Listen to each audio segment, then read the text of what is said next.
Quorum est atteint, donc je vous souhaite bonsoir à tout le monde, les personnes que j'ai pas pu saluer. Donc je vais démarrer par l'appel, si vous pouvez vous installer. Donc je suis présente, Frédéric Bréjard. Présent. Edith Bagarbe va arriver. Gérald Bardot, excusez, il a donné pouvoir à Frédéric Bréjard. Catherine Laurin. François Franier. Présent. Virginie Genot, excusez, elle a donné pouvoir à Ludovic Chaumet, qui n'est pas présent, mais qui devrait arriver. Edith Bagarre est là. Jonathan Villers. Colette Mansuy. Jacques Lamblin est excusé, il m'a donné pouvoir. Marie Viroux. Joël Dissangro, excusé, elle a donné pouvoir à Colette Mansuy. Christian Flavenot. Michel Bush. Benoît Tallot. Oui, je vais le dire après. Ça marche, c'est noté. Pierre-Jean Courbet. Claude Mailly, excusé, elle a donné pouvoir à Christian Flavenot. Catherine Duchesne. Stéphane de Cugis est absent, il a donné pouvoir à Catherine Laurin. Valérie Didier. Caroline Thomas, excusée, elle a donné pouvoir à Marie Viroux. Ludovic Chaumet. Laurie Périssé est absente, elle a donné pouvoir à Benoît Tallot. Alexandra Hugo, elle devrait arriver. Geoffrey Mérez-Volo. Nolan Bartel est excusé, il a donné pouvoir à Alexandra Hugo. Pascal Huillier. Anne-Marie Di Marino. Excusez-moi. Barbara Bertozzi.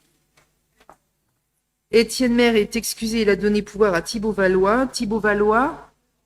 Laetitia Saucé. Et Christelle Viveau est absente. Bien, avant de démarrer le conseil, alors Alexandra est arrivée. Donc, on va élire le secrétaire de séance. Marie, est-ce que vous êtes volontaire pour être secrétaire de séance? Eh bien, écoutez, qui est contre la candidature de Marie Viroux? Qui s'abstient? Marie, vous êtes élue à l'unanimité. Ensuite, approbation du procès-verbal de la séance du conseil municipal. Est-ce qu'il y a des questions ou des remarques concernant ce PV du 15 février? Non. Donc, qui est contre le procès-verbal, qui s'abstient, il est voté à l'unanimité. Avant de voir la suite du sujet, je vous propose une délibération sur table concernant la maternité, en sachant que c'est une délibération qui a été prise au sein de la communauté de communes, qui avait été votée à l'unanimité, et on n'a pas pu la mettre à l'ordre du jour vu qu'elle est arrivée l'envoi de la communauté de communes est arrivé après l'envoi des documents. Est-ce qu'il y a des personnes qui sont contre le fait qu'il y ait une délibération sur table? Non. Donc, avant de reparler de cette motion, je voudrais vous faire une déclaration qui a bien été validée avec l'ARS et avec le directeur du centre hospitalier de Lunéville. Donc, avec quelques élus et le directeur du centre hospitalier de Lunéville, nous avons assisté le mardi 12 mars au matin à une réunion organisée par l'Agence régionale de santé, donc l'ARS, pour évoquer la situation de la maternité à Lunéville. Cette réunion s'est bien passée.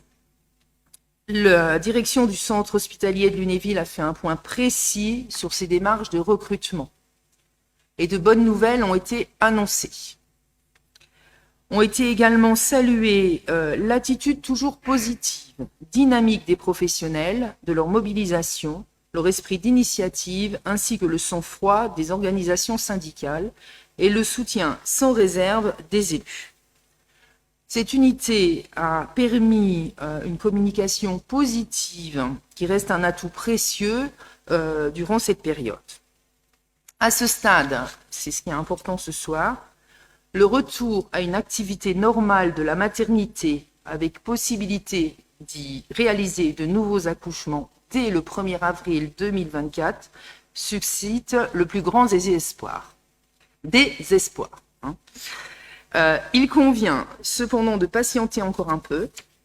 Il y aura des réunions qui sont programmées entre les différents partenaires en début de semaine prochaine, donc CHRU, le centre hospitalier de Lunéville et l'ARS, pour confirmer l'organisation qui pourront se mettre en place. Il conviendra ensuite aux directions du CHL et de l'ARS d'annoncer une décision que nous espérons tous favorable. Vous imaginez que je ne peux pas vous en dire plus à ce stade, mais à cette heure, depuis plusieurs mois, nous n'avons jamais été autant optimistes par rapport à la réouverture de la maternité, par rapport à le recrutement de médecins obstétriciens. Voilà ce que je voulais vous dire. C'est une bonne nouvelle et je pense que c'est un gros travail en commun. Je pense pas, je sais que c'est un gros travail en commun qui a été fait et début de semaine prochaine, l'ARS et le directeur de l'hôpital communiqueront définitivement par rapport à la situation de la maternité. Et je pense que là, on peut se dire que la partie n'est pas gagnée, mais elle n'est pas loin d'être gagnée. Et ça, c'est une très bonne nouvelle pour notre territoire, pour la maternité, et puis bien évidemment pour toutes les femmes qui ont besoin de gynécologues à Lunéville. Voilà ce que je voulais vous dire. Est-ce que je vais vous lire la motion? Ou on la connaît tous? Vous voulez que je vous la relise pour les personnes qui ne sont pas au conseil communautaire? Je pense que la plupart d'entre nous, d'ailleurs, y étaient, sauf peut-être Edith et vous, Laetitia. Mais elle a été communiquée, je pense que... Donc, bien évidemment, l'objet de ces délibérations, c'est de continuer tous ensemble à soutenir la maternité, comme on le fait depuis plusieurs mois maintenant. Et j'espère qu'on va arriver enfin au bout d'une période qui fut un petit peu compliquée. Est-ce qu'il y a des questions ou des remarques? Non. Donc, je vous propose de voter cette délibération. Donc, qui est contre cette délibération qui soutient la maternité de Lunéville et son personnel et qui sera adressée, comme l'a fait le président de la communauté de communes, au ministre de la Santé, Catherine Vautrin. Personne n'est contre, qui s'abstient. Eh bien, moi, je vous remercie beaucoup pour la maternité. Je l'ai dit en conseil communautaire et je le redis, c'est un grand travail qui a été fait en lien, bien évidemment, avec le directeur de l'hôpital, parce que c'est son quotidien, Thibaut Bazin, qui a largement contribué, Jacques Lamblin, et puis, je veux dire que j'ai été associée, bien évidemment, à tous les événements, et on a participé au mieux que l'on pouvait pour les aider à trouver des solutions. Je vous remercie. Je vous remercie pour eux et pour elles. La deuxième délibération concerne une motion contre le projet de création d'une aire de grand passage au port de Lunéville. Alors, je tiens à vous dire que je l'ai travaillé en lien toujours avec le président de la communauté de communes et qu'on s'est on s'est encore téléphoné cet après-midi et je vous propose quelques modifications parce qu'on a retravaillé encore une partie de l'après-midi. Et je vous propose donc une petite modification qui ne concerne pas le début, mais la fin du document, parce qu'en fait, c'est important de ramener à l'État ce que l'État doit faire aussi et qui doivent nous soutenir dans ce projet-là. Juste quelques rappels pendant que vous avez la modification. La modification concerne les 2 derniers paragraphes, hein, mais c'est important de le signaler. En fait, depuis plusieurs années, la loi nous oblige donc à avoir au sein des communautés de communes, donc pour la communauté de communes du territoire de Lunéville-à-Baccarat, une aire de grand passage. Ça, c'est la loi. Depuis plusieurs années, et même avant 2020, la communauté de communes travaille pour proposer un endroit qui conviendrait à un maximum de personnes, et entre autres aux maires, pour être clair. Il y a eu des études qui ont été faites par l'ASCALEM en 2019 pour répertorier les sites qui seraient possibles sur notre communauté de communes.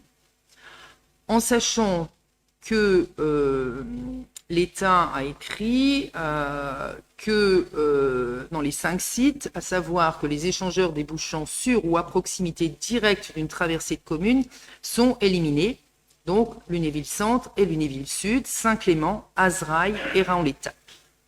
Dans le projet de la Scalène, il y a 5 sites qui avaient été cités, donc Mondon, Mississippi à Moncel, le Grand Gravier entre Gélacourt et Azraï, le Chêne à Bénaménil, Mondon sur la D99 et l'arrière des aires de repos de Croix-Mare-Mondon.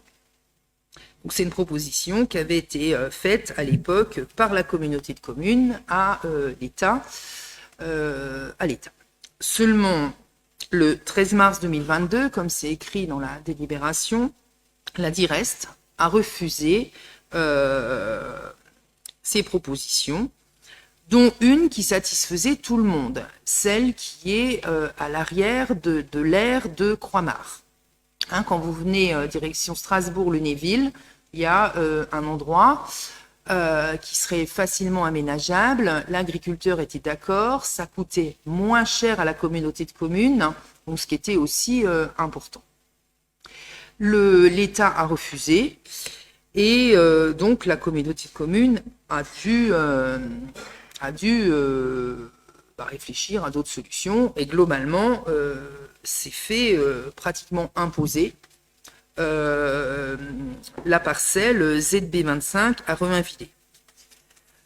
Aujourd'hui, moi, ce que je vous propose, et c'est à la fin que c'est important sur la délibération que vous avez sous les yeux, c'est de noter, et c'est là où ça a changé, que par conséquent, je rappelle que effectivement, l'aire de grand passage serait sur la commune de Remainvillers, mais vraiment aux portes de Lunéville. Donc, et en plus sur une aire, on passe tous, pas matin et soir, mais on passe tous souvent sur l'aire de Chaudfontaine. Quand on voit la circulation et parfois la dangerosité de cette rue, ça peut interpeller quand il y aura 150 à 200 caravanes qui vont arriver. Alors que l'État disait que c'était... Je vais continuer.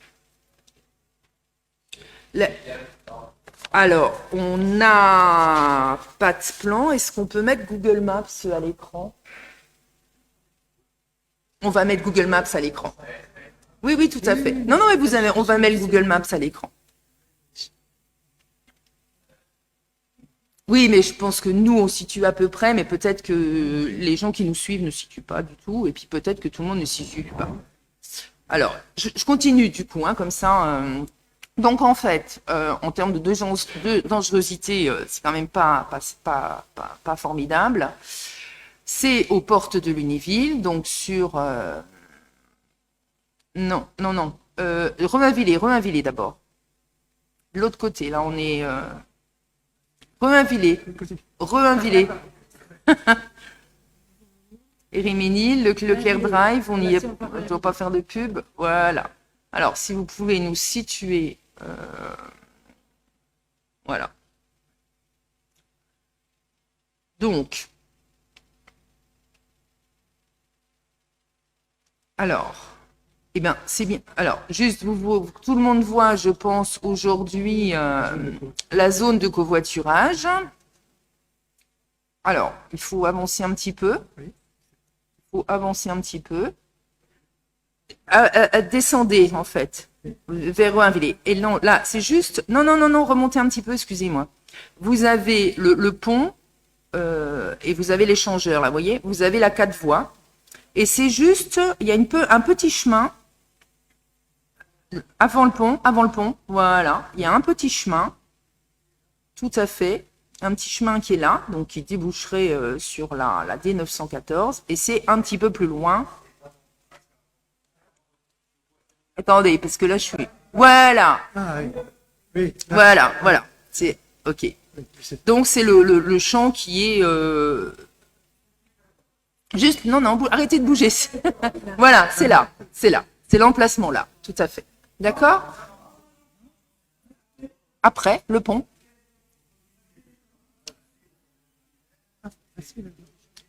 Oui, c'est l'autre côté de la voie de chemin de fer. Je vois pas le petit chemin par contre, hein.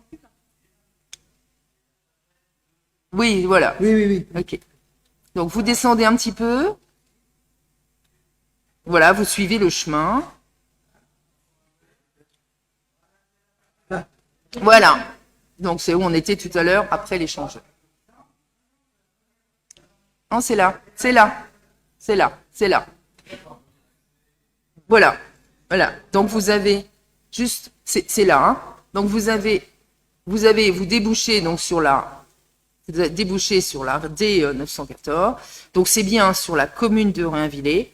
Par contre, vous voyez bien que ça va pénaliser et la circulation et la troncalité du quartier. Donc il y a déjà beaucoup de véhicules qui passent. Donc ça va créer des soucis, qu'on soit clair sur ces trucs. Donc ce que je vous propose, et c'est la fin qui est importante par rapport au changement, c'est donc par conséquent, le conseil municipal de Lunéville refuse catégoriquement l'implantation de l'aire de grand passage sur la parcelle ZB25. Les services de l'État se sont opposés par courrier du 13 mai 22 à un projet validé et approuvé par les élus de la communauté de communes concernée en s'appuyant sur des arguments contestables. C'est l'État qui a apporté des arguments contestables. Aussi, nous demandons une réévaluation du projet initial situé à côté de la RN4, donc le projet vers Bellevue, à l'arrière de l'aire de repos de Croix-Mare, avec un accès par l'arrière du dit site. Ça, c'est important, parce que si ça arrive par l'arrière du dit site, il y a déjà une aire de repos, il y a de l'électricité, il y a de l'eau. Donc, ce qui implique moins de travaux et moins de frais pour la communauté de communes. Et c'est pour ça que on a un peu modifié la chose. Et bien évidemment, le président de la communauté de communes, et on l'a travaillé ensemble, hein, en charge de la compétence aire de grand passage, m'a assuré de son appui pour qu'une telle demande soit engagée. Donc, a assuré Madame le maire de son appui pour qu'une aire de grand passage soit située derrière l'aire de repos de Croix-Mare. Voilà moi ce que je vous propose. En fait, pour résumer, tous les maires à l'époque étaient d'accord pour implanter une aire de grand passage sur l'aire dite de repos de Croix-Mare, donc avec l'accord de l'agriculteur qui était d'accord. Ça, c'est aussi important. Et puis l'État dit non. On va les installer ailleurs parce que sur une route qui accueille autant de véhicules entre deux communes, vu qu'on est à la limite, même si c'est sur le territoire de Rainvillers, c'est entre les deux communes. Voilà, c'est pour ça que je vous propose cette délibération. Oui, Madame Di Marino, vous avez la parole. Je vous remercie, Madame le maire. Alors, en relisant la motion, il y a une incohérence entre ce qui est écrit et ce que vous avez dit, puisqu'en bas de la page 1, dernier paragraphe, vous mettez de la page 1 de la, oui, okay, j'avais pas compris de la motion, page. Pardon. Ouais. Non, vous mettez, c'est la CCTLB qui souhaite déplacer ce projet sur la parcelle ZB25 à Rainvillers. On va l'enlever. En même temps, on dit... Oui, vous avez raison, c'est une coquille. Donc, on a encore modifié cet après-midi, c'est une coquille, c'est un copier-coller qui est resté. Il faut le barrer. On est d'accord. Voilà. On est d'accord. Donc c'est bien l'État qui souhaite déplacer. C'est l'État qui nous... Oui, tout à fait. Oui. Et je tiens à le dire, hein, c'est vraiment un travail commun parce que le président de la communauté de communes, comme le maire de Rainvillers et comme moi, on est complètement opposés, en sachant qu'en plus, c'est aussi important parce que vous connaissez pour la plupart les finances de la communauté de communes qui remontent mais qui sont quand même encore fragiles. En plus, ça va coûter beaucoup plus cher une implantation là pour la communauté de communes. Il y a aussi l'aspect financier, bien évidemment. Allez-y. Oui, justement, au niveau de l'aspect financier, vous dites que c'est un argument à faire valoir à l'État puisque ça coûtera moins cher. Or, j'ai cru comprendre dans le cadre des débats que les frais étaient subventionnés par l'État à hauteur de 80% et qu'il y avait une aide de la région, etc. Donc, est-ce que c'est vraiment un argument porteur de dire là, ce sera moins cher? Enfin, question, Alors, hein. déjà, vous le savez, avec la longue expérience que vous avez, le maximum qu'une collectivité peut se faire financer, c'est 80%. Donc, il restera toujours 20% à la communauté de communes. Ensuite, on sait aujourd'hui que pour se faire financer à 80%, ça peut être compliqué. Hein. Autant, moi je vois bien, autant il y a 10 ans, on arrivait à des 80%, autant là, c'est beaucoup plus compliqué, déjà. En plus, c'est un argument que vous avancez de temps en temps, donc je vais le reprendre, c'est les subventions, c'est notre argent à tous. Hein. Donc s'il y a une solution plus économique pour la communauté de communes et pour les finances publiques en général, bah, tant mieux. Tant mieux. Monsieur Valois, vous... Bah, après. Oui, pardon. Alors, c'est vrai que sur cette proposition de motion qu'on a découverte avec le dossier, qui vous apporté sur table des modifications substantielles quand même. Enfin, on était assez partagés parce qu'il y a quand même un vrai sujet malheureusement qu'on met sous le tapis depuis plus d'une dizaine d'années sur notre territoire. C'est une obligation de la loi. Enfin, vous rappelez d'ailleurs votre motion le rappelle. Et on n'a pas réussi à trouver une solution satisfaisante depuis plus d'une dizaine d'années. Enfin, je pense qu'aujourd'hui, les habitants de Chanteux, de Croix-Mare et même de Lunéville, qui chaque été ou quasiment voient arriver des grands passages, parce que de toute façon, ils existent, ces grands passages, et on les accueille sur le territoire. Et on sait que ça ne se passe pas toujours dans de bonnes conditions, parce que justement, l'air... qui n'en est pas une, de l'aérodrome, n'est pas adapté. Et donc, chaque année, ça crée du conflit, des dégradations et des tensions, enfin, sans qu'elles soient nécessairement excessives, mais il y a quand même une problématique. Donc, il faut qu'on trouve une réponse de politique publique. On ne peut pas juste poser la poussière sous le tapis. C'est pour ça que moi, il y a une phrase qui me dérange particulièrement, c'est dans la motion, c'est un conseil municipal de Lunéville qui refuse catégoriquement l'implantation de l'aire de grand passage. Bah, oui, mais on peut pas se satisfaire de refuser catégoriquement alors qu'on a une obligation légale. Et aujourd'hui, j'entends et on lit bien et on a bien suivi le dossier, on comprend bien. Il y a une incohérence complète des services de l'État. C'est pas les mêmes services de l'État qui, d'un côté, pour les responsables des routes et de l'autre côté, à la préfecture, demandent qu'on se mette en adéquation avec la loi d'accueil des gens du voyage, à disposition sur le logement. Enfin, et donc, c'est normal et c'est important sans doute d'appeler l'État à sa propre responsabilité, à l'interpeller sur cette problématique. Mais moi, la notion d'un conseil municipal qui refuse catégoriquement l'aire de grand passage, franchement, ça me pose problème, quoi. Voilà, Alors, c'est sur la parcelle là, parce que contrairement à ce que vous venez de dire, la solution était trouvée sur l'aire de Croix-Mare. D'ailleurs, ça existe dans d'autres endroits, entre autres à Trignac, près de Nantes.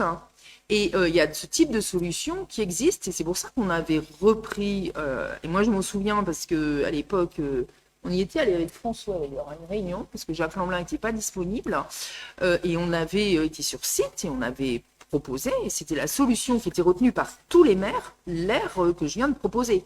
Donc on ne refuse pas. De toute façon, on est obligé de respecter la loi. Si nous, on ne la respecte pas, qui la respectera? D'accord? Donc, il y a une loi, on doit la respecter. Enfin, la CCTLB, parce que c'est une compétence communauté de communes, hein, ce n'est pas une compétence commune. Hein, doit la respecter, elle la respectera, parce que de toute façon...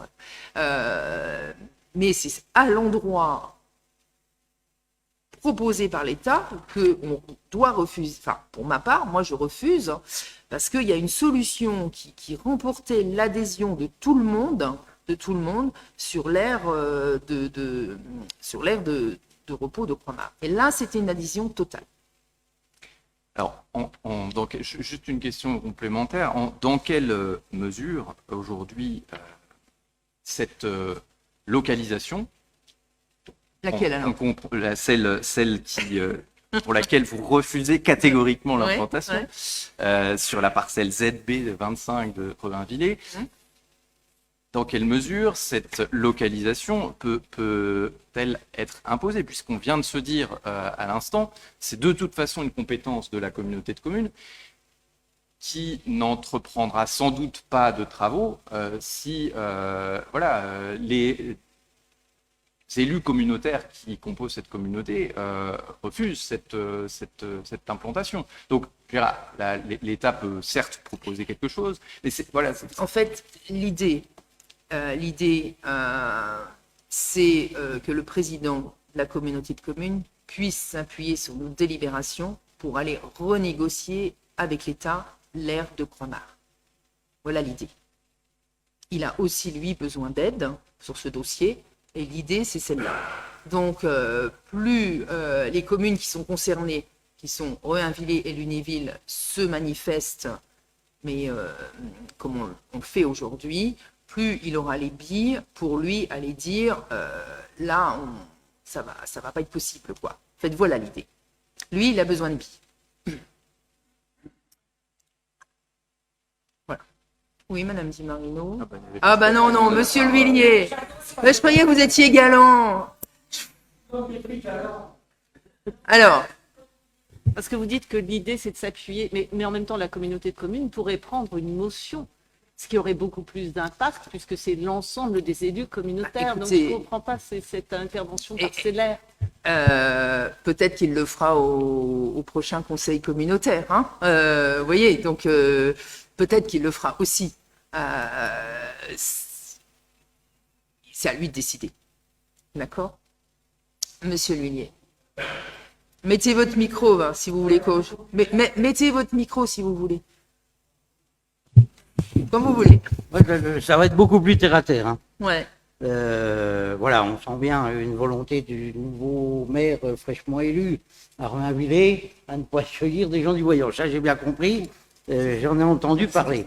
Après, sur la... Oui, je dis ce que je veux, vous parlerez après. Là, pour l'instant, voilà, hein. Moi, je vous dis, ça va être terre à terre. Vous dites que la parcelle est inondable. C'est complètement faux, elle n'est jamais inondable. C'est impossible. Parce que si cette parcelle-là elle était inondable, ça voudrait dire que la voie de la SNCF de l'autre côté serait inondée en permanence. C'est complètement faux. Parce que la parcelle, la baie, là, je la connais par cœur. Hein. Je sais exactement où elle se situe et pour cause. Vous creuserez un peu, vous saurez. Donc du coup, non, là, elle n'est pas inondable. Déjà, il faut supprimer la phrase là parce qu'elle est inondable dans le bas sur à peine 10%. Vous voyez? Donc...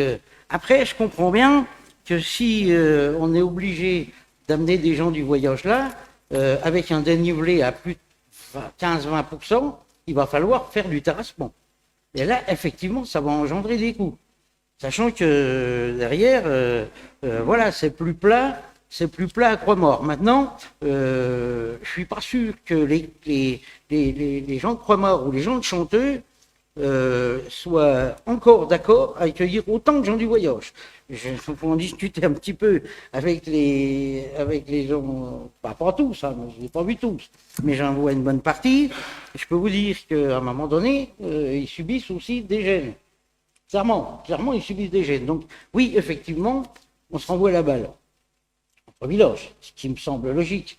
Maintenant, moi, pour des raisons qui me sont propres, et sur lesquels j'ai pas envie de m'étaler, je m'abstiendrai. C'est votre choix. Frédéric Brégin voulait intervenir. Oui, simplement pour faire un petit rappel.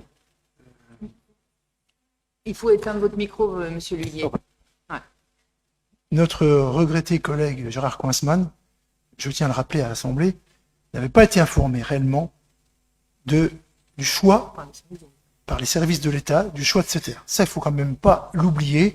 Alors, ça serait quand même un peu facile d'accuser le nouveau maire actuel, alors que on a connu. Non, mais je voulais quand même que ce soit précisé parce que c'était important. Autre chose, je peux parler du sujet puisque avant que la compétence gens du voyage soit donnée à la CCTLB, depuis 2008. Je suis sur cette affaire-là, si vous voulez bien. Et non pas seulement sur l'affaire des grands passages, mais sur l'affaire des aires d'accueil en général. Alors, Je voulais simplement rappeler à M. Valois tout à l'heure, j'entendais bien qu'il disait qu'on pouvait rencontrer des soucis à l'heure actuelle avec les grands passages qui se trouvent sur l'aérodrome parce qu'on n'a pas les structures adéquates. Certes, je rappelle quand même que sur le Rianois, il y a eu 700 000 € de travaux qui ont été faits à une époque, les structures existaient par la ville de Lunéville et hélas, on a pu voir dans quel état elles avaient été rendues. Voilà. Non, mais bien sûr que si, parce que là, on parle des gens du voyage. Les gens qui voyagent. Ils vont à la fois dans les aires de grand passage et ils vont à la fois dans les aires d'accueil, puisque ça fait partie de leur déplacement. Et là-dessus, on ne reviendra pas là-dessus. Si, bien sûr que si. Sinon, on ne ferait pas d'aires d'accueil. S'il y a des aires d'accueil qui existent indépendamment des aires de grand passage, c'est bien pour accueillir les gens du voyage qui librement voyagent. Ils se posent dans les aires d'accueil. Ils ont 1 mois ou 2 pour y rester. Ensuite, ils doivent voyager, puisque ce sont des gens du voyage, et quand ils sont sur les aires d'accueil, ils peuvent scolariser leurs enfants, etc. Là, je connais parfaitement le sujet. Autre chose, j'ai participé à de nombreuses réunions aussi sur le schéma départemental. Je rappelle quand même que des propositions ubuesques avaient été également proposées, et sur lesquelles je m'étais vivement opposé. Il avait été des questions par un moment de placer l'aire de grand passage près de Georges Latour. Vous imaginez bien que, moi je peux vous le dire parce que j'étais là, et c'est moi-même qui ai pris la parole ce jour-là, devant monsieur le sous-préfet. On avait parlé, à l'époque, on avait envisagé une espèce de tournante qu'il aurait été possible de mener sur 3 ans, avec 3 sites, et au fur et à mesure du passage, un site, un an, un site, un autre site. Et on avait évoqué la possibilité de placer une aire de grand passage près du pont de l'Europe. Vous pensez bien que j'ai quand même pu, ce jour-là, donner quelques éléments en défaveur de cette idée, quand on connaît bien les sites en question. Voilà. Alors, pourquoi je vous dis ça? Parce que c'est une question qui est très difficile.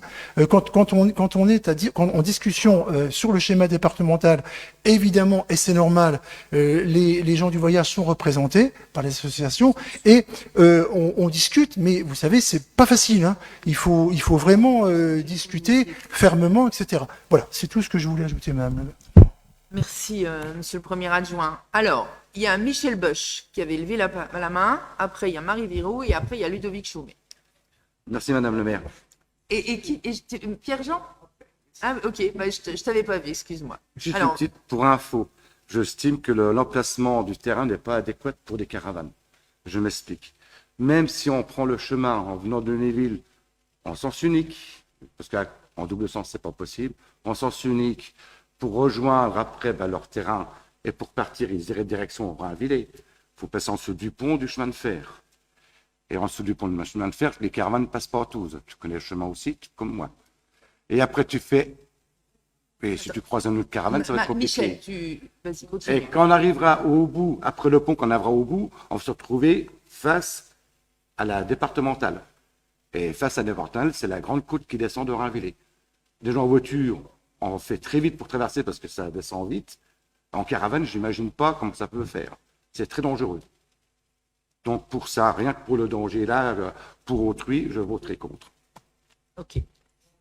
Pour la motion Pour ou la contre la motion. motion? Pour la motion. la mais motion. Contre le... Marie, Moi, je voudrais savoir l'accès pour ce qui concerne l'aire de repos de Croix-Mars. L'accès se fait par l'arrière. Ça veut dire quoi? Ça veut dire que les caravanes qui viendraient ne peuvent pas prendre la 4 voies. en fait, les caravanes, l'idée c'était que les caravanes soient sur ce qui est aujourd'hui l'aire de repos et ensuite accèdent par l'aire de repos, donc par l'arrière, au terrain qui appartiennent à un agriculteur. Oui, Voilà. parce qu'il me semble que les discussions qu'on a eues en 2019 à la communauté de communes, il y avait une histoire de sens, que les caravanes, si elles venaient de Lunéville en direction de Strasbourg, ne pouvaient pas accéder Il faut à qu'elle Croix-Mars parce qu'il fallait aller jusqu'à Thiers-Beauménil. Voilà, c'est ça, pour refaire demi-tour et accéder. Tout à fait. Donc, je C'est voulais ça. savoir si on peut venir par un autre jour. Marie, c'est une 4 voies. Hein, c'est une 2 fois 2 voies, donc on ne peut pas traverser la 2 fois 2 voies. Évidemment. Donc effectivement, les personnes qui arrivent de Nancy ou de Lunéville doivent faire le contour, le demi-tour par Thiébout-Ménil et revenir et repartir et rentrer sur l'aire de repos, etc. C'est ça que ça veut dire. Hein. Voilà. On ne peut pas y accéder dans les deux sens, Non. mais on y accède dans les deux sens en faisant Oui, quelques kilomètres de plus. il faut arriver par le bon sens. C'est ça. Voilà. Parfait. Alors, il y avait Ludovic. On va y aller dans l'ordre. Merci, Madame le maire. Moi, simplement, je trouve que l'État a encore une incohérence, comme d'habitude. Hein, depuis un certain temps, l'État nous fait de super cadeaux. Surtout qu'il prend la décision de décider pour nous, mais c'est nous qui finançons. C'est quand même pas mal. Ça, j'adore. Hein. L'État décide et les collectivités doivent payer. C'est comme ils sont champions là-dessus. Mais la seule chose, c'est que moi, je trouve que la motion est très bien parce qu'au moins, on va prouver à nos citoyens qui vivent dans les quartiers de la rue de Gervais-Villers, secteur Roselière, qu'on est là pour les défendre, dans le sens où on ne veut pas l'aire de grand passage dans les secteurs, dans le coin là-bas, et qu'on essaye de proposer une autre solution. On ne dit pas non à tout, mais on propose une autre solution. Maintenant, j'espère que l'État va écouter pour une fois et qu'ils prendront leurs décisions autrement. Merci Ludovic. Pierre-Jean. Merci. C'est étonnant comme ce sujet fait parler les élus. C'est pas la première fois, c'est certainement pas la dernière. Alors, moi, j'ai des petits problèmes avec sur le fond comme sur la forme. Si vous voulez, l'ancien aire qui accordait, où tout le monde s'accordait dans sa construction le long de la voie rapide, l'ADRIR nous dit non. Bon, très bien. Alors, moi, je sais pas ensuite comment on fait pour faire fléchir les services de l'État. C'est pas tellement mon problème, ils peuvent revoir ça.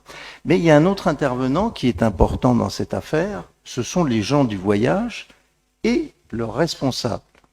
Et il me semble qu'à l'époque, les gens du voyage et leurs responsables étaient opposés également, compte tenu de la proximité de la voie rapide et du danger pour les enfants qui pouvaient aller jouer juste à côté. Et effectivement, à partir du moment où ce problème est évoqué, quelle lourde responsabilité pour les élus qui, malgré tout, proposeraient quelque chose de dangereux. Bien, mais ça ne peut jamais arriver, puisque les gens du voyage ne font que ce qu'ils veulent, et s'ils ne veulent pas venir, ils ne viendront pas, et ils continueront à aller où ils veulent. Vous savez bien que sur l'aérodrome, par exemple, ils débarquent quand ils veulent, très bien, et puis dans des différentes villes de France, ils saisissent un endroit qui leur convient, bien, et l'exemple de Chamblay, assez récemment, est démonstratif. Donc moi, je crois qu'il faut surtout que les responsables des gens du voyage soient d'accord avec n'importe quelle situation. Si on leur dit, voilà, on vous fait une aire d'accueil ici, et que ça ne leur convient pas, ils n'iront pas. Et ils retourneront sur l'aérodrome. Ensuite, la deuxième chose, donc, c'est que bien sûr, c'est à la CCTLB de faire le travail. Donc, on n'a pas pris de délibération, il me semble, à la CCTLB, jamais. On ne nous a pas présenté le projet. Et donc, tu nous dis que c'est l'État qui impose cette parcelle et que le président de la communauté de communes est contre ce projet. C'est bien ça que tu nous dis. Tout à fait. Tout à fait. Alors, juste, je répondrai sur un point, mais à partir... Vas-y, Geoffrey, puis après, je te répondrai sur un point. Oui, juste pour te répondre, Pierre-Jean, à partir du moment où la communauté de communes est en conformité avec le schéma départemental des gens du voyage, les expulsions par les forces de l'ordre édictées par le préfet peuvent être beaucoup plus faciles. Donc, si elles se mettent sur un endroit non adéquat, à ce moment-là, les forces de l'ordre ont 48 heures de mémoire pour intervenir, et après, ils iront faire leur vie ailleurs. Mais à partir du moment où on est en conformité avec les textes. Oui, c'est ce que j'allais dire en fait. En fait, la communauté de communes a une obligation d'avoir une aire de grand passage. Et après, les gens du voyage doivent s'y installer, ne peuvent plus s'installer ailleurs sur la communauté de communes. Et après, s'ils s'installent ailleurs, le préfet a le devoir de les faire s'installer sur l'aire de grand passage en question ou ils partent ailleurs. Juste, ça c'est la théorie. En pratique, depuis des années, on vit à Lunéville et Jacques, qui n'est pas là ce soir, pourrait en témoigner, où il a dû faire se déplacer lui-même pendant des jours et des jours jusqu'à ce que les gens on ait les moyens de les faire partir. Ils n'étaient pas très nombreux. Et puis ils sont partis tout seuls. Mais Chamblay, où si on a une série de plusieurs centaines de caravanes qui débarquent du jour au lendemain, comme ça se passe en France, il n'y a aucun moyen, personne ne va envoyer les CRS, personne ne va envoyer qui que ce soit. La dernière fois, quand ils ont bloqué une autoroute dans le centre de la France parce qu'il y avait un enterrement, ils ont bien bloqué l'autoroute et pendant. Donc ça, c'est la réalité du terrain. Et voilà. Donc moi, j'y crois pas du tout, Geoffrey, à la réactivité. D'ailleurs, on vient de critiquer les services de l'État et là, tu nous dis le préfet en 48 heures. J'y crois pas une seule seconde. C'est après, voilà, chacun pense ce qu'il veut, hein, Pierre-Jean, mais la loi, c'est celle-là. La communauté de commune doit proposer une aire de grand passage et ensuite, les voyageurs doivent s'installer là. S'ils s'installent pas là, l'État, le préfet, madame le préfet en l'occurrence en Meurthe-et-Moselle aujourd'hui, doit donner les moyens pour les déloger. Après, voilà. Monsieur L'Huillier, puis je pense qu'on va arrêter le débat. J'ai pas la prétention de conclure. Hein, madame. Comment? J'ai pas du tout la prétention de conclure. Hein. Je vais juste dire un petit mot, c'est tout. Hein. Non, c'est moi qui conclus. Voilà, on est d'accord. C'est moi qui conclus. Non, mais parce que du coup, moi, le débat, il me heurte un peu en vrai. Hein. Est-ce qu'on peut considérer un moment que ce sont des citoyens français? Comment? Est-ce qu'on peut considérer un moment que les gens du voyage, ce sont des citoyens français? Après, pourquoi ils sont là? Ils sont là parce que c'est culturel. Hein. Ils sont là parce qu'à un moment donné, ils viennent célébrer la mort de leur, on va dire, princesse, je ne sais pas comment on l'appelle, de la reine. Voilà, ils sont pas là par hasard. Alors derrière, moi, ça me heurte un peu. Voilà, c'est quelque part quelque chose qui devrait nous honorer d'accueillir ce genre de personnes dans les meilleures conditions possibles. Parce qu'autrement, ça voudrait dire quoi? Ça veut dire quoi? Attendez, on va pas les virer parce qu'ils viennent pratiquer leur culte sur notre territoire. Ça me gêne. Bien. Benoît Tallot a levé la main, donc je te donne la parole, Benoît. Merci.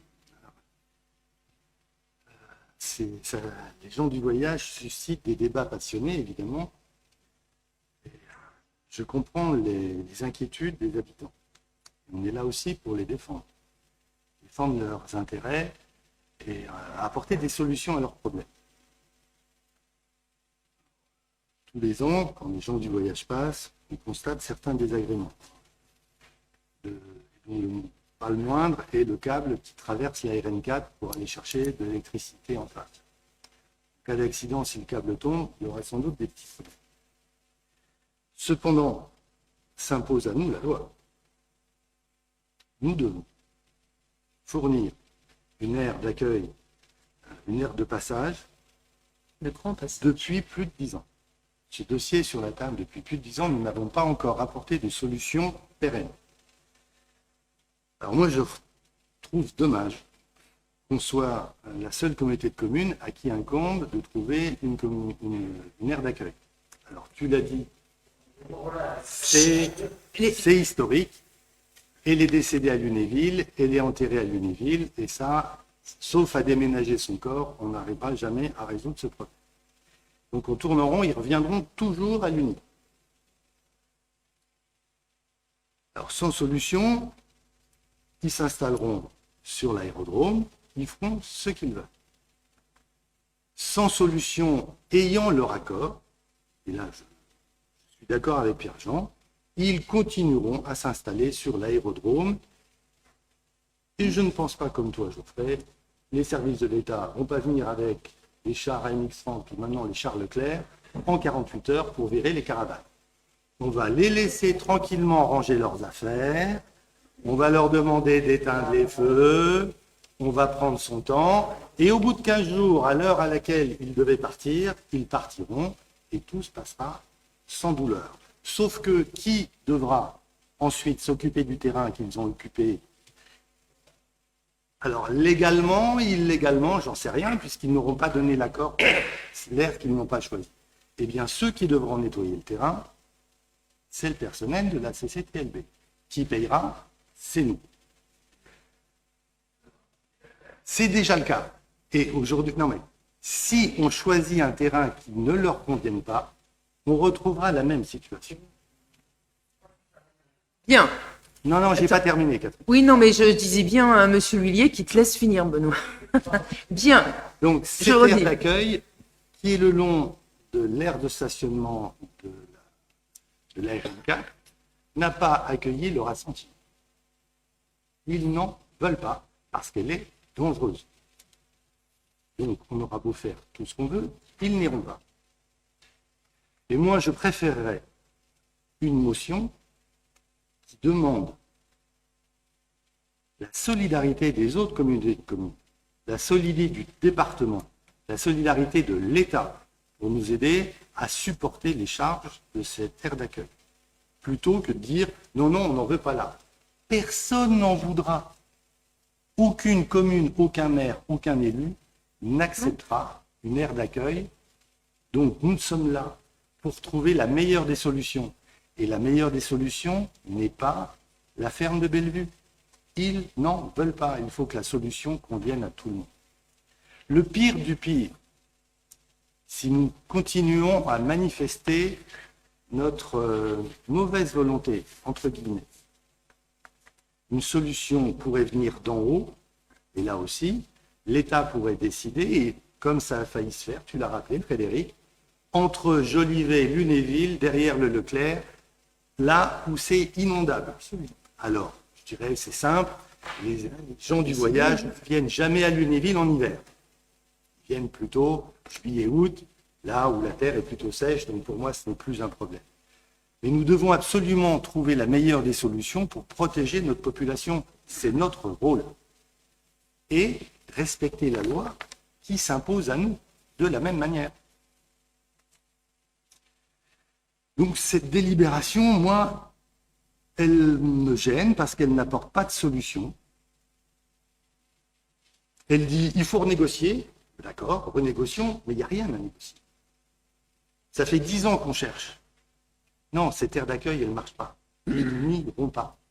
Si nous nous offrons une aire d'accueil, il faut qu'elle soit satisfaisante pour eux.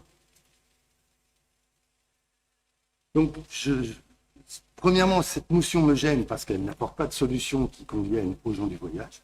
Et deuxièmement, elle ne fait pas appel à la solidarité du département et des autres communautés de communes qui auraient pu se voir imposer, comme nous, malheureusement, la Reine des Gitans est morte à Lunéville, ces autres collectivités qui auraient pu se voir imposer, comme à nous maintenant, cette aire d'accueil. Il manque quelque chose à cette motion. Réécrivons-la ensemble, avec les services de la communauté de communes, avec le président, et nous pourrons construire un texte tous ensemble, au mieux de nos intérêts. Bien.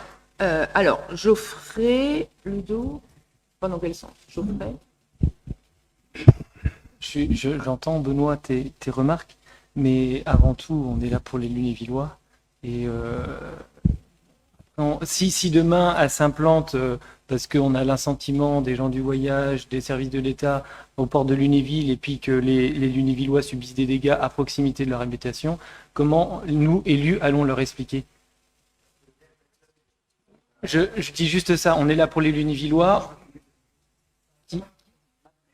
qui nous font confiance. Alors, juste.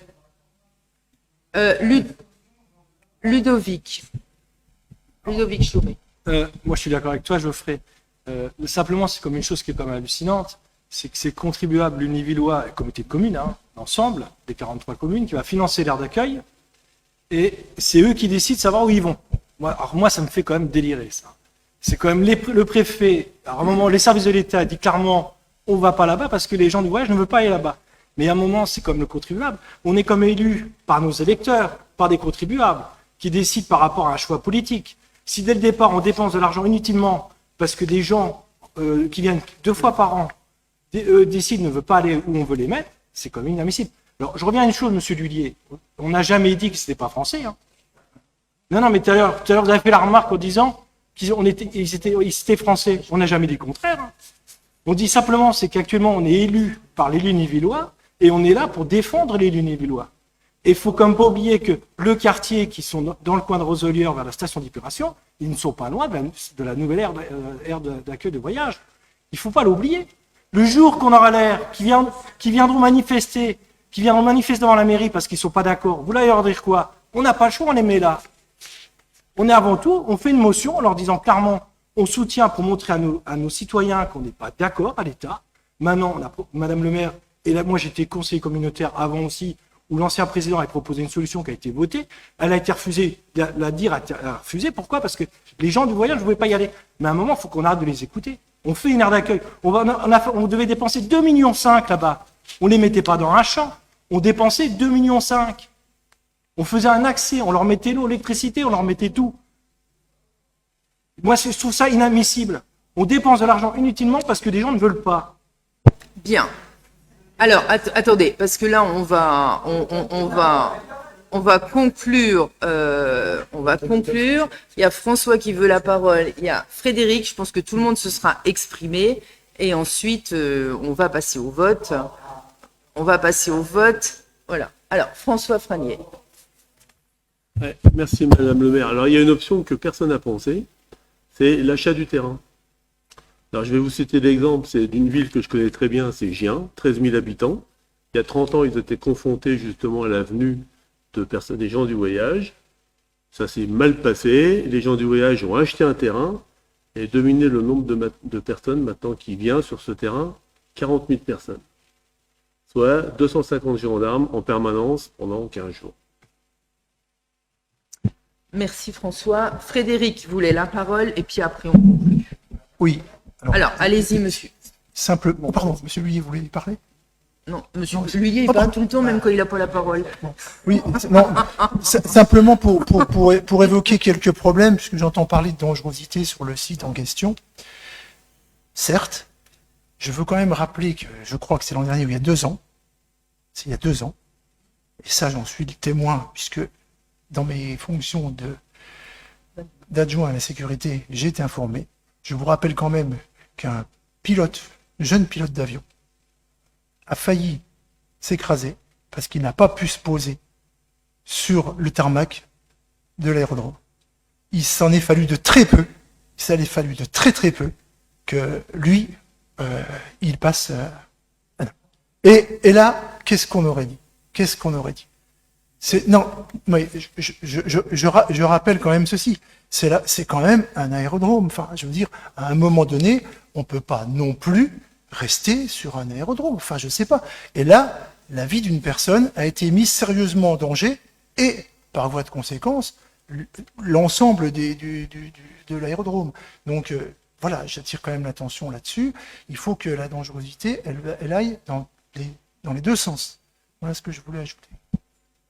Allez, monsieur Valois, et puis après, vraiment très court. Je voulais juste redire qu'on est élu de la République qui est au service de tous nos concitoyens et pas juste à la défense de strictement sensu des Lunévillois vivant à Lunéville et exclusivement. Bon. Et puis la deuxième précision, c'est que, parce que ça a été dit par quelques-uns, il y a plusieurs aires de grand passage qui sont prévues en Meurthe-et-Moselle. On n'est pas le seul territoire à devoir s'acquitter de cette responsabilité. Il y en a 7 qui sont prévues au schéma départemental. Toutes ne sont pas réalisées. On n'est pas le seul territoire dans la situation de ne pas avoir réalisé. Mais voilà, pour que tout le monde soit au clair là-dessus, c'est pas juste Lunéville. Certes, il y a des enjeux culturels, mais c'est pas juste Lunéville et Lunévillois. Vous avez tout à fait raison. J'allais le dire en conclusion, effectivement. Ce que je voudrais dire aussi, il faut que la communauté de communes soit dans la loi, mais là, je pense qu'on est tous d'accord là-dessus. Mais aujourd'hui, pour avoir un peu travaillé sur le sujet, il y a un peu plus de 50% des communautés de communes qui sont en France dans la loi. Alors, c'est pas un exemple, hein, mais néanmoins, c'est la réalité. En tout cas, moi, je change pas par rapport à la proposition que je vous ai faite. Hein. Je la passe au vote. Chacun la vote pas. Ce que je peux vous dire, c'est, et j'insiste, parce que je ne voudrais pas qu'il propose, on est vraiment en phase avec le président de la communauté de communes là-dessus. On a encore échangé cet après-midi. Je ne peux pas vous dire s'il la présentera ou pas au prochain conseil communautaire, c'est pas à moi de le faire, mais on est vraiment en phase par rapport à cette parcelle qui ne satisfait pas la communauté de communes, et c'est pour ça que, contrairement à ce qui est dit aussi, on fait une proposition qui ne satisfait pas peut-être tout le monde, mais en fait, on fait une proposition dans cette délibération. Donc, on va passer au vote, tout à fait. Qui est contre cette délibération? Qui s'abstient? Alors, le groupe de M. Valois. Donc, la majorité vote pour. Je vous remercie de ce débat. Ensuite, oui, je les passerai à la fin, du coup, les décisions. Ok, merci. Pardon? J'allais le dire, il va présenter une délibération et j'allais lui souhaiter. Voilà. Donc, j'allais le faire quand il présentera. Et il y a une autre, il y en a une autre. Voilà. Il n'y a plus. Donc, on ne sait pas. Si... Alors, finances, on va revenir. Travaux, ça concerne. Allez, délibération suivante, je vais la faire.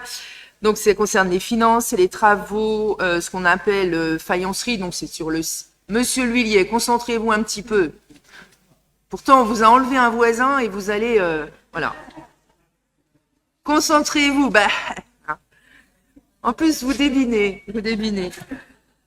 Alors, juste, travaux de la faïencerie. Donc ça, c'est aussi quelque chose d'important. Donc c'est une délibération qu'on vous propose dans le cadre de l'installation de l'école d'infirmiers ou d'infirmières, du coup, à Lunéville, donc qui va s'installer et qui va ouvrir à la rentrée 2023-24 avec 30 étudiants, donc qui vont intégrer l'école à la rentrée. Donc une école, mais tout le monde en est conscient aujourd'hui, une IFSI, donc qui arrive à Lunéville et qui va être gérée par la Croix-Rouge. Donc la Croix-Rouge, que je rappelle, avec lesquelles on entretient d'excellentes relations, vu qu'on a de plus en plus de formations. Et c'est parfait. Il y a une quinzaine de jours pour 30 places sur Parcoursup. Il y avait plus de 350 inscrits. Ça veut dire que c'était un vrai besoin pour notre territoire, pour les familles aussi. Donc c'est vraiment quelque chose de parfait. Donc en fait, il y a une mise aux normes des défenses incendie à faire, il y a des cloisons coupe-feu à faire et il y a un système d'alarme incendie également à faire. C'est pour ça qu'on vous propose une décision modificative du budget.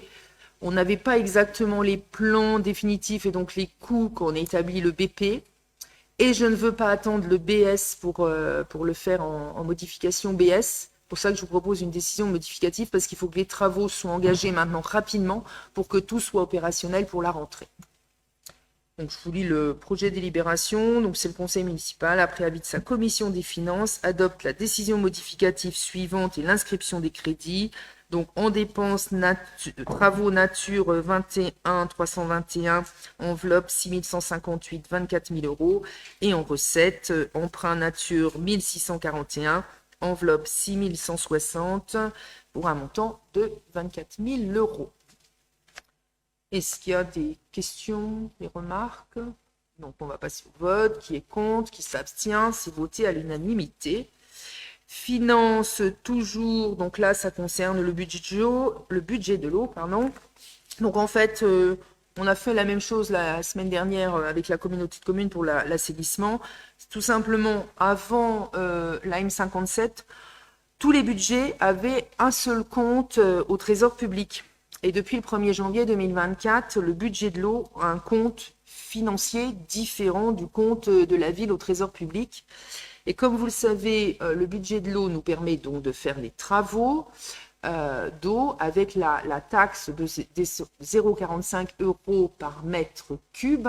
Et cette taxe-là, on l'encaisse que tous les 6 mois. Donc, comme on n'attend pas tous les 6 mois pour faire les travaux, on a besoin de cette avance. C'est pour ça que je vous propose cette délibération d'un montant de 300 000 € maxi, qui sera bien évidemment remboursé quand on aura, si on l'utilise, remboursé quand on aura récupéré les surtaxes de l'eau. Donc, c'est le conseil municipal, après sa commission des finances, autorise le principe d'une avance de trésorerie du budget principal vers le budget annexe de l'eau, d'un montant de 300 000 € maximum, conditions de tirage et de remboursement au fil de l'année en fonction des besoins par le biais d'un certificat administratif. La période d'utilisation serait du 18 mars 24 au 17 mars 25 et autorise donc Madame le maire à signer tous les documents afférents à cette affaire et notamment les documents administratifs. Des questions? Non. Donc, qui est contre, qui s'abstient? C'est voté à l'unanimité. Alors, finance toujours, mais là, ça concerne la réfection de l'école Hubert Monet. Donc, je vais passer la parole à Catherine Laurin. Merci, Madame le maire.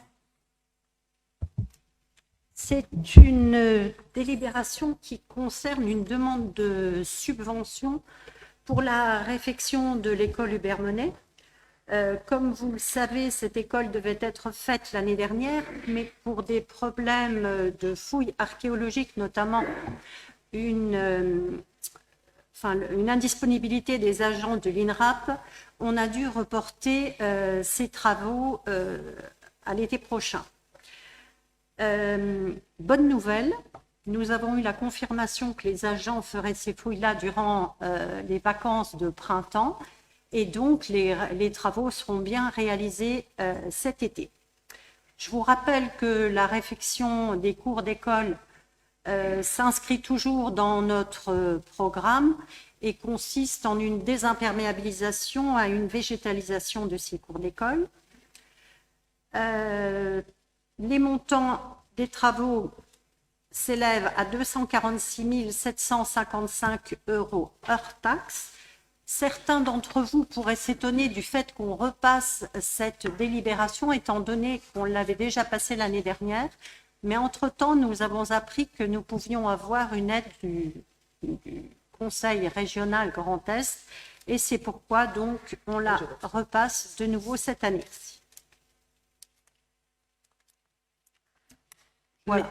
Est-ce qu'il y a des questions par rapport à ça? Vas-y, dis le projet de délibération. Ah pardon, madame. Oui, merci. Oui, en fait, j'avais une question donc, par rapport aux autres cours d'école. Est-ce qu'on peut savoir à peu près combien ça a coûté à la ville de Lunéville et quels ont été le montant des subventions pour les cours qui ont déjà été faites? Et voilà.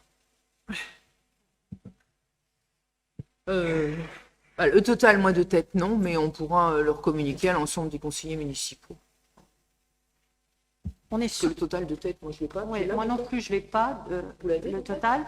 Ce que je peux dire quand même, c'est qu'à chaque fois, on est... je trouvais, moi, on l'aura avant la fin du conseil. À chaque fois, on est bien aidé par l'agence de l'eau. C'est l'agence de l'eau qui nous aide vraiment beaucoup. D'autres questions? Je peux le lire?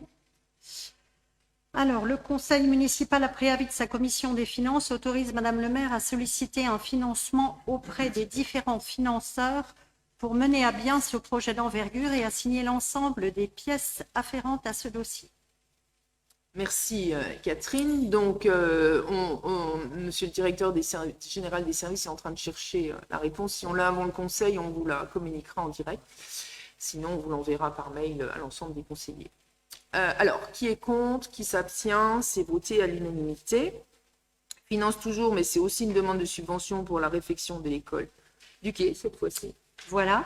C'est une délibération qui est très semblable à la précédente, si ce n'est que là, il s'agit de la cour de l'école du Quai, cours qui est prévu donc de refaire durant l'été 2024. et que là, on n'aura pas le problème de fouilles archéologiques, donc ça n'est dépendant que de nous. Et vous voyez que les montants sont nettement moindres par rapport à la cour précédente, puisqu'il s'agit de 154 000 €. Petit aussi.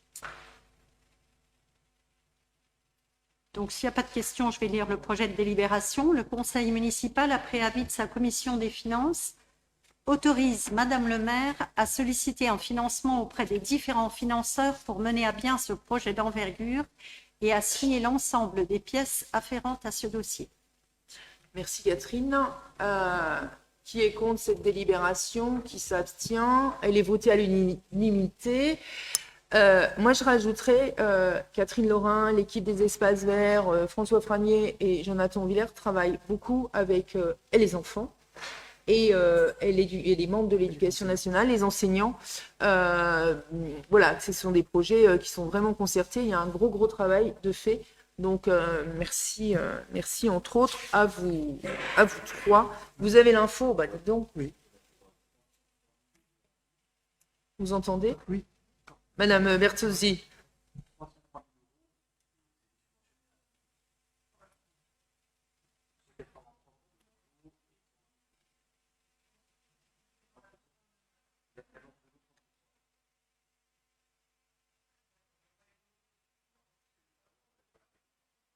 Maintenant, en fait, c'est pour ça qu'on a refait la première délibération. On a rajouté la région parce que la région nous a annoncé qu'elle pouvait participer. C'est pour ça que maintenant, on va solliciter la région, alors que jusque-là, elle ne participait pas. Donc, on avait voté que ensuite, ça concerne donc le réseau câblé. Donc, je vais donner la parole à moi, du coup. Excusez-moi, non, je croyais que c'était sur la suivante qui concernait François Franier. Excusez-moi. Donc, c'est en fait la suite d'une convention qui a été signée en 1992 donc, par la ville de Lunéville. À l'époque, je vous le rappelle, on passait des câbles pour avoir ou la télé, essentiellement la télé, pas le téléphone, mais la télévision. Donc, c'était un système qui est encore un petit peu utilisé à l'OPH. Et la convention, l'objet de la délibération, c'est de la prolonger jusqu'au 31 décembre 2024 pour permettre à tous les résidents de l'OPH, les derniers qui utilisent encore le câble, de laisser du temps à l'OPH pour trouver une solution pour qu'ils puissent continuer à voir la télévision. Donc ça demande un petit peu de temps, l'OPH est dessus, ça se termine, mais pour pas que le contrat s'arrête et qu'il y ait quelques personnes qui n'aient plus la télévision, on vous propose de continuer cette convention donc jusqu'au 31 décembre 2024 et ensuite le numérique câble qui est quand même pratiquement plus utilisé n'existera plus dans la ville de Lunéville. J'espère que j'ai été claire. Est-ce qu'il y a des questions? Non, donc je vais vous lire la délibération. Cécile. Ah, pardon, Benoît. Ça va nous coûter combien? Rien.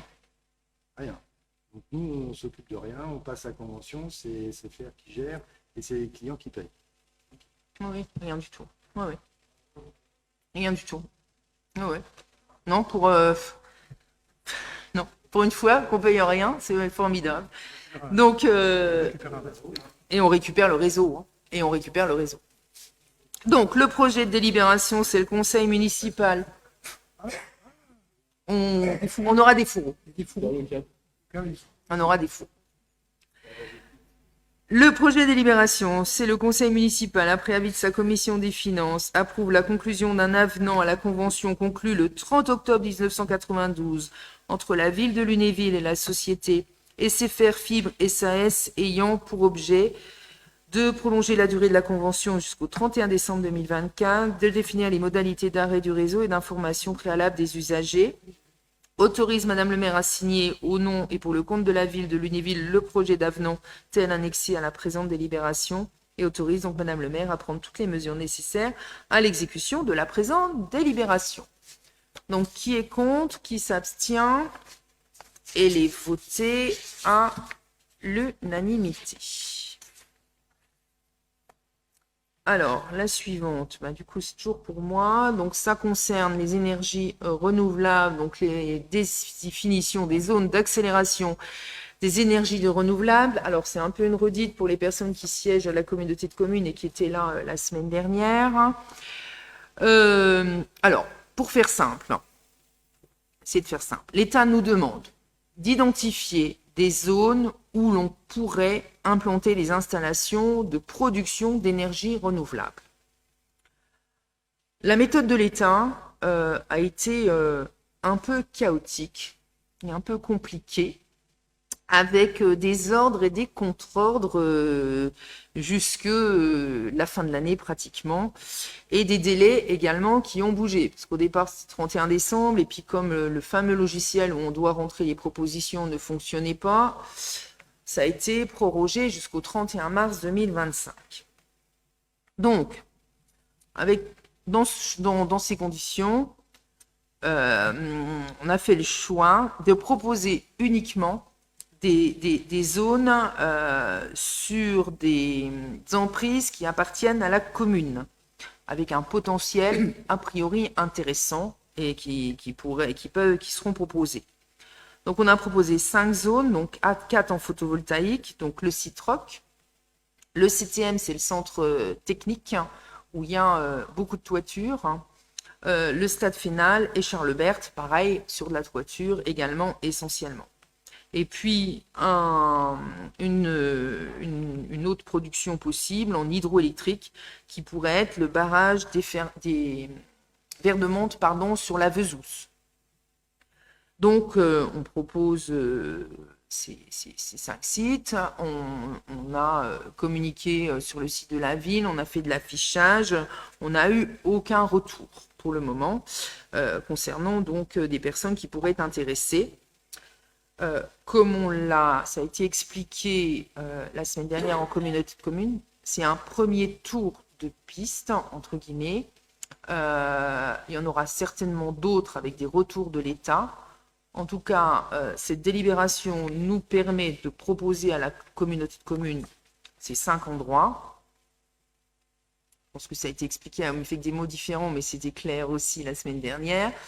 On va y revenir très souvent, je pense, par rapport à ces zones d'accélération des énergies renouvelables.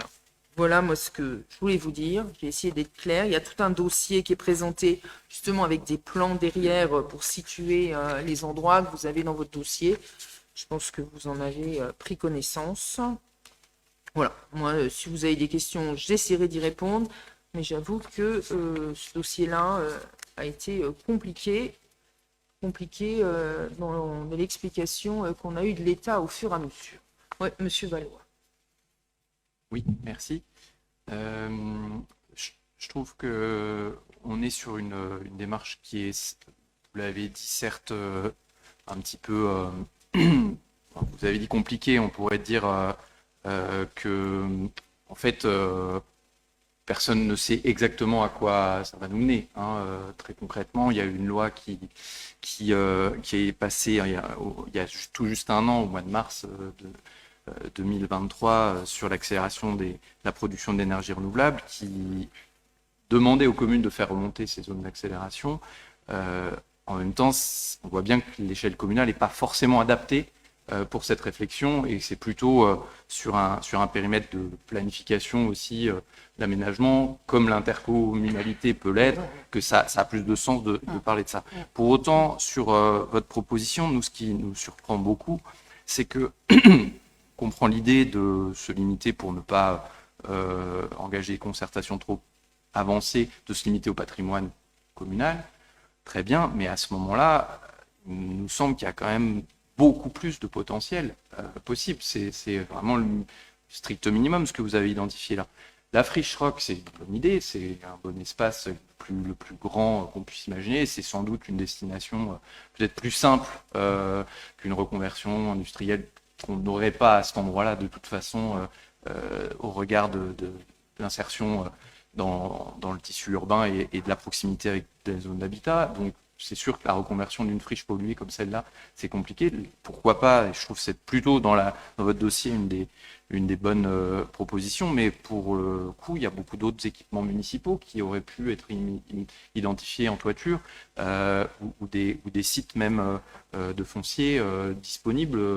Voilà, alors je pense, c'est peut-être pas complètement municipal, mais c'est quand même un site à dimension publique pour partie. C'est la friche Trailer aussi qui peut avoir des toitures mobilisables.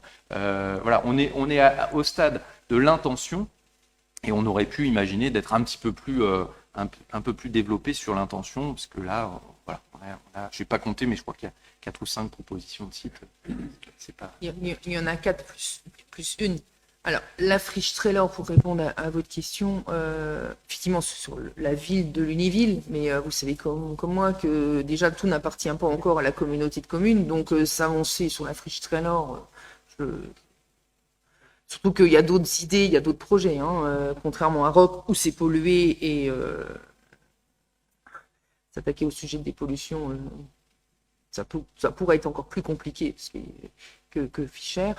Donc après, je pense que ça a été dit en communauté de communes, il faut 1000 mètres carrés de toiture minimum pour que ça puisse a priori être, je dis a priori parce que être rentable. Donc des 1000 mètres carrés de toiture, il n'y en a pas partout, même sur les bâtiments communaux. Donc là, avec ces 4 sites proposés, c'est les seuls. L'hôtel de ville, en regroupant tout peut-être, mais en site classé comme on est, ce n'est pas la peine de le proposer. Donc voilà, après... Moi, j'ai dit c'est le premier tour. On doit proposer des sites. C'est les sites qui ont été travaillés, qui ont été trouvés, qui pourraient a priori correspondre. Et l'idée aussi, c'est que un maximum de sites que l'on propose soient retenus. Parce que le fond, c'est de développer les énergies renouvelables. C'est ça l'idée. Donc, après, on sait tous, pour ceux et celles qui s'y intéressent à ce dossier-là, que ça reviendra, qu'on en rediscutera, ou ici en communauté de communes, qu'on sera peut-être amené à reprendre d'autres décisions en fonction du développement que ça prendra. Mais on sait aussi que c'est... Alors moi j'appelle ça compliqué. Ça a été compliqué, pas à proposer des sites, mais dans la gestion du dossier. Parce que je peux vous dire, il y a eu des allers-retours avec l'État qui n'ont pas été faciles... toujours à comprendre et à suivre surtout. Voilà. Après, voilà moi ce que j'ai proposé. On y reviendra de toute façon. C'est un sujet qui va revenir et peut-être en conseil municipal, mais aussi certainement en conseil communautaire. D'autres remarques ou d'autres questions? Monsieur L'Huillier, ouais.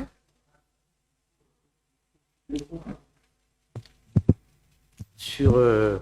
Vous dites 1000 mètres carrés, ça dépend déjà de l'exposition, ça dépend de plein de choses, ça dépend des panneaux. Et en fait, voilà, l'objectif c'est d'avoir 500 kg crête, voilà, pour ceux qui voient un peu comment c'est.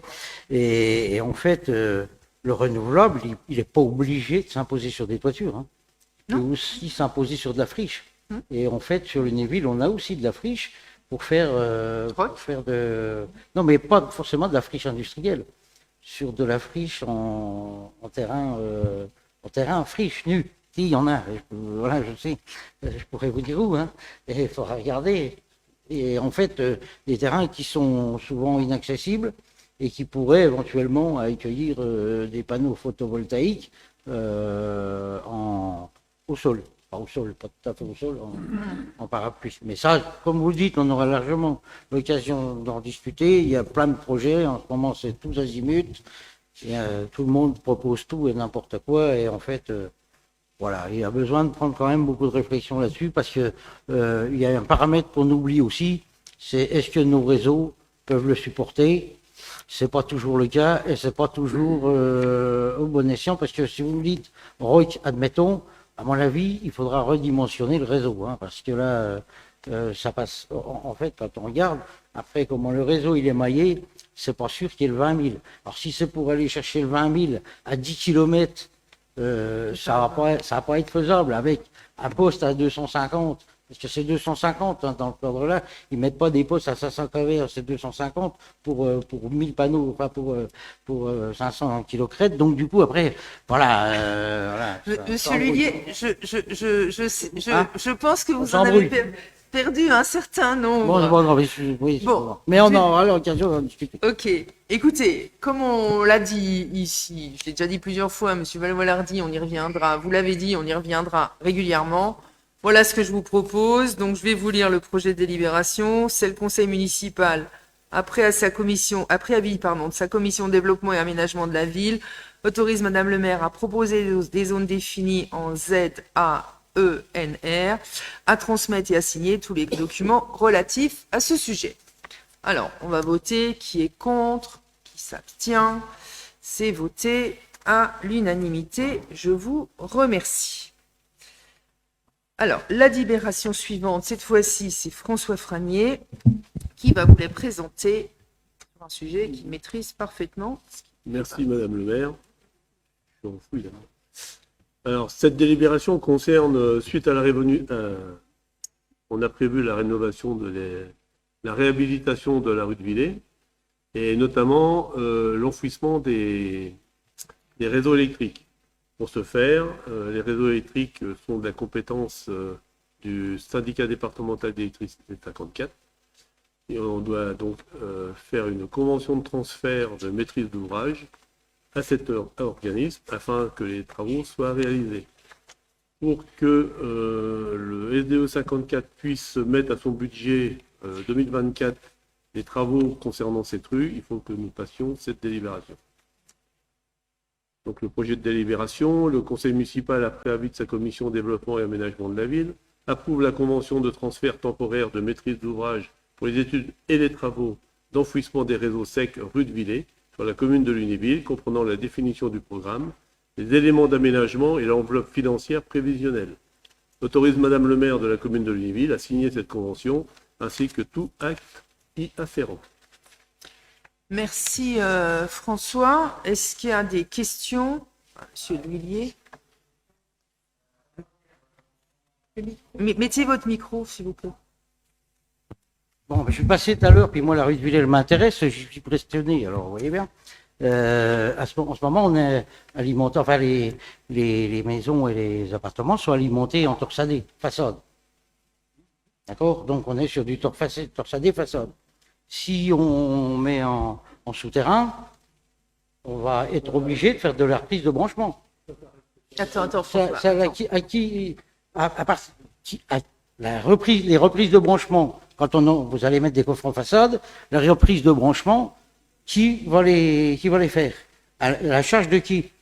Pour les reprises de branchement de la collectivité, c'est-à-dire de la commune, ou des habitants? Parce que je pense pas que ce soit possible, parce que du coup, une reprise de branchement, vous savez combien ça coûte, hein, s'il faut réalimenter du coffret au disjoncteur, ben, ça a un coût. Et donc, du coup, est-ce que vous avez déjà regardé avec les opérateurs si la faisabilité du projet, puis combien ça coûte?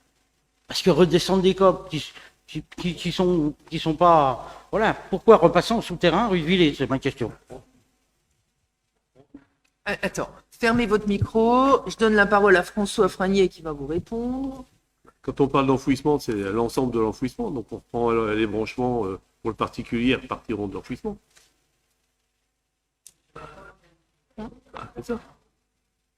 Ça coûte rien en particulier. Ah oui. Ouais, tout à fait. Bah, c'est normal. C'est normal. C'est nous qui générons les travaux. On ne va pas demander aux particuliers de payer les travaux qu'on nous fait. Ça me semble logique, non?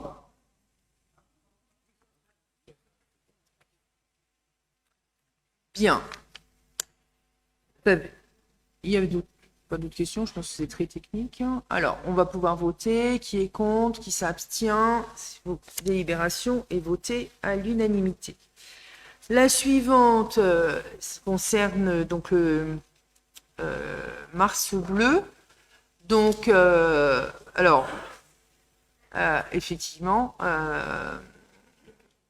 vu que... Non, ce que je voulais dire, c'est qu'effectivement, c'est l'anniversaire de Michel Bosch. Je lui ai souhaité dans la journée. Mais surtout, lui, il travaille pour des dons pour Mars Bleu. et donc pour la Ligue contre le cancer en général. Et c'est lui qui fait des cadeaux le jour de son anniversaire. Je te donne la parole, Michel. Donc cette délibération, c'est la 3e édition qu'on fait. Donc vous la connaissez tous par cœur. C'est toute la recette. Dire que je vous explique en gros. Hein, je cherche tous les partenaires financièrement pour, avec l'argent qu'ils nous donnent, on en achète tous les t-shirts et les gobelets qu'on leur donne, tout ça.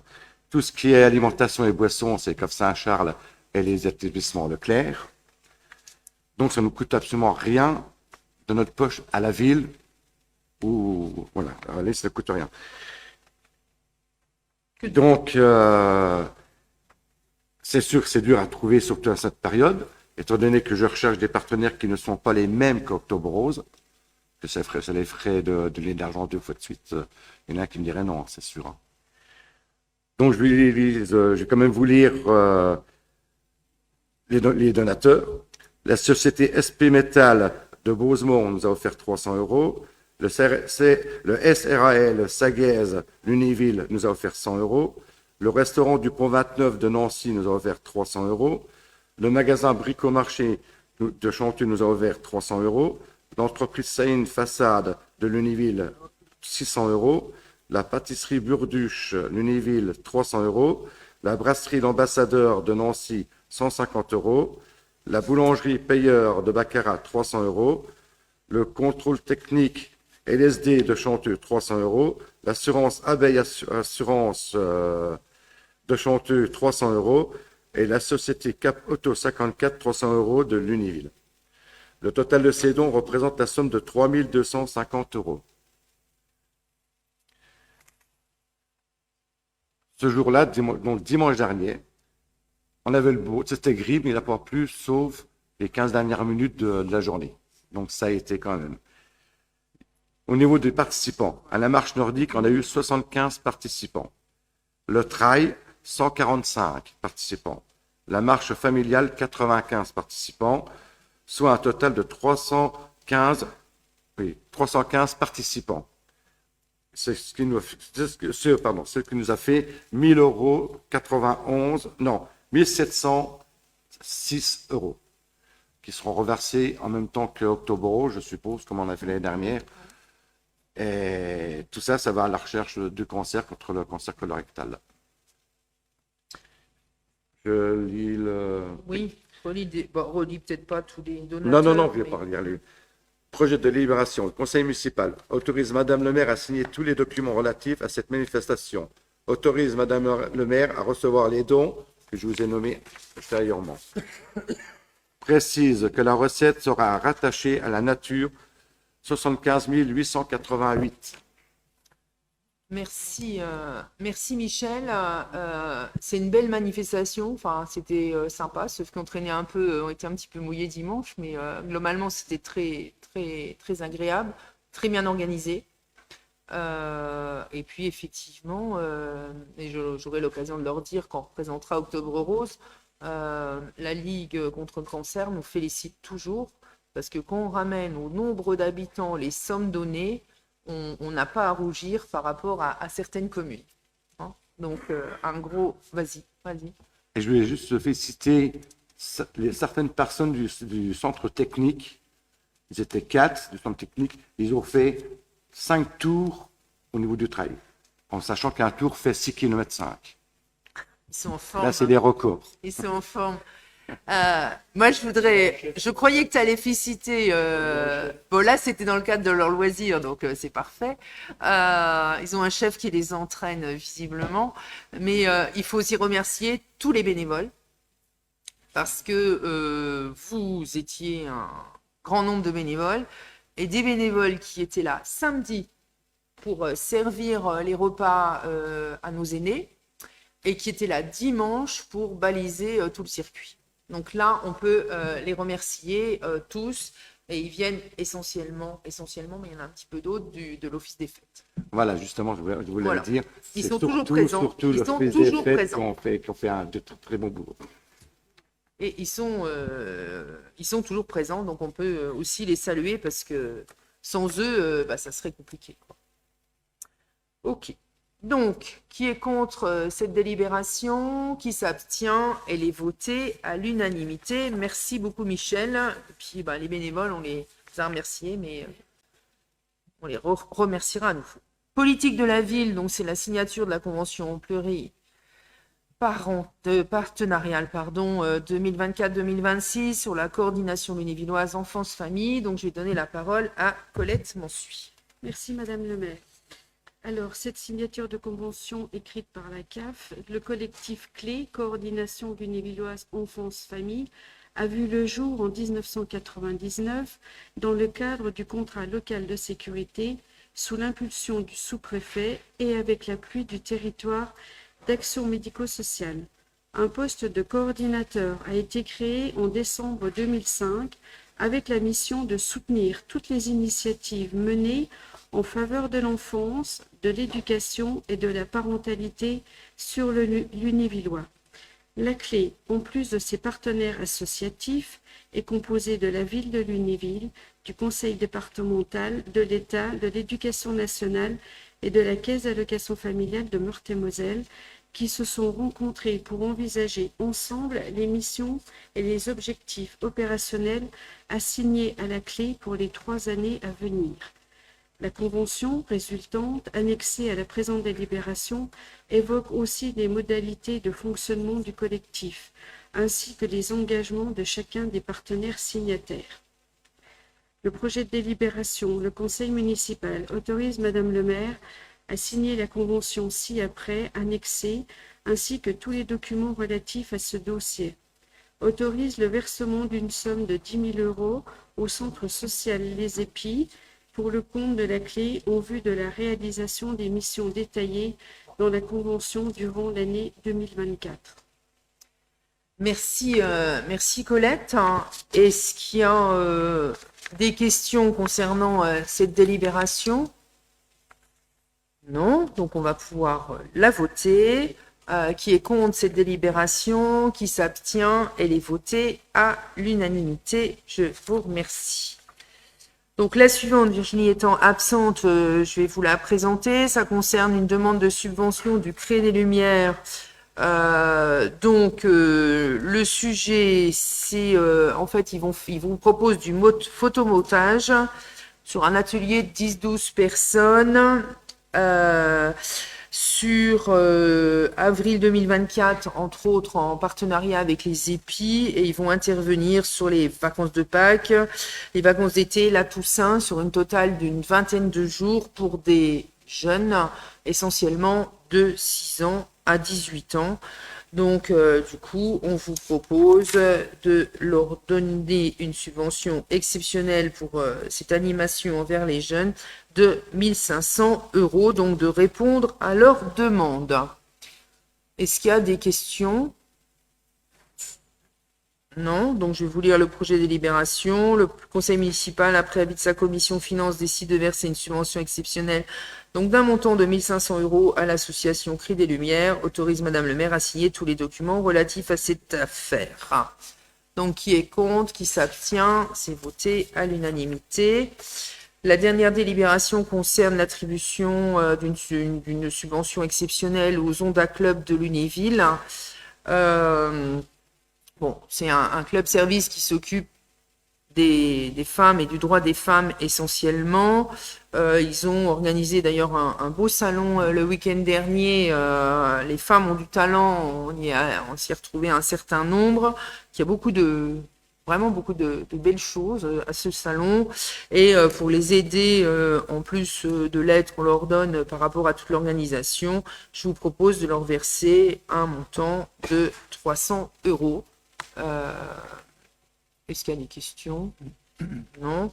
Donc, je vous lis la délibération. Le projet de délibération, c'est le conseil municipal, après avis de sa commission des finances, décide de verser une subvention exceptionnelle d'un montant de 300 € aux Ondas Club de Lunéville. Qui est contre, qui s'abstient, c'est voté à l'unanimité.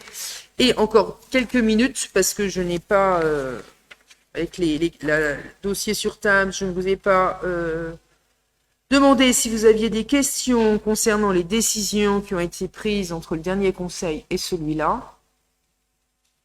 Il n'y en a pas. Eh bien, écoutez, il y en a une? Alors, attends, ok. Donc, je vous remercie. Le conseil municipal est terminé.